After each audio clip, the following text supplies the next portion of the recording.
great to be here. Is 2020 feeling good for everyone? Yes. Yeah. Yes. Really good for me.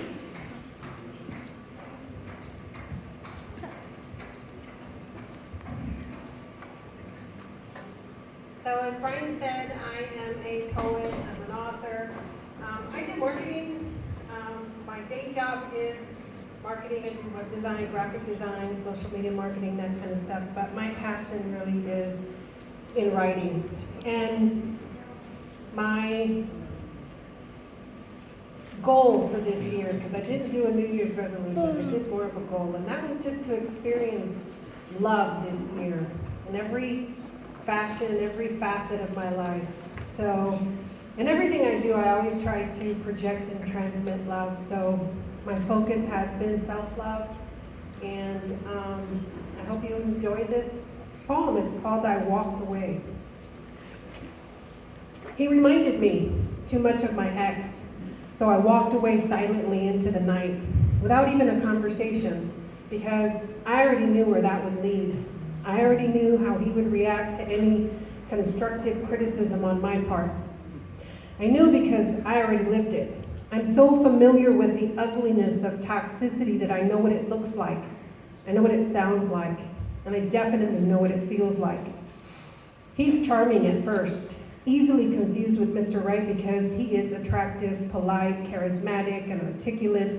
He's educated just enough to sound interesting and impressive. He says all the right things at just the right time and gives her just the right amount of attention to make her feel important.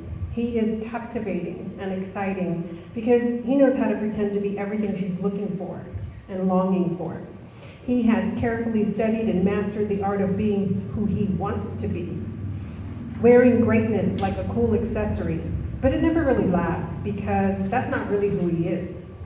The truth is that he's so unhappy with himself that he's miserable on the inside and is always looking for someone to lay that heavy misery on. So he projects all of his pain and discontent onto her, slowly at first, of course, going on and on about how amazing he is and how lucky she is to have him in her life, yet casually dropping negative comments here and there just to tear her down, get her off balance, and knock her crown off her head. And over time, given the opportunity, he will destroy her with his words, with his rejection, with his indifference, with his dark energy, and with his negative attitude. Bit by bit, tearing away at her strength, chipping away at her power, diminishing her beauty, destroying her confidence, and convincing her that she is unworthy, unattractive, undesirable, and damaged. Ultimately, he will break her, blame her, step on her, and then laugh at her weakened state because finally, he feels strong and powerful after having stolen everything from her. But she's been through this before. She's already seen this movie way too many times. So she knows all the words and she can play out the ugly scenes in her mind before they even happen.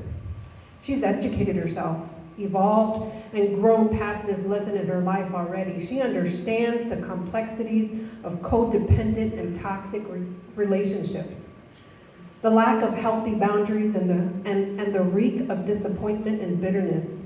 She's tired of self-betrayal and self-sabotage, so she doesn't give into the game anymore.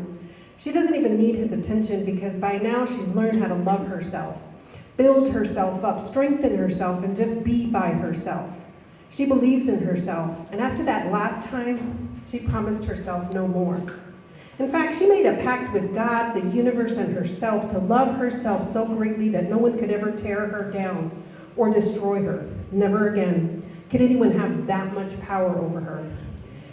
And she would never, ever settle for anything less than the very best because that's exactly what she deserves. So you see, he reminded me too much of my ex, and I didn't really have a choice but to walk away. Woo! Yes. Woo!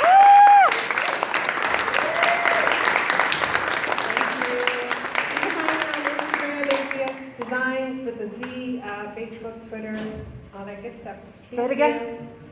MGS, DESIGNZ.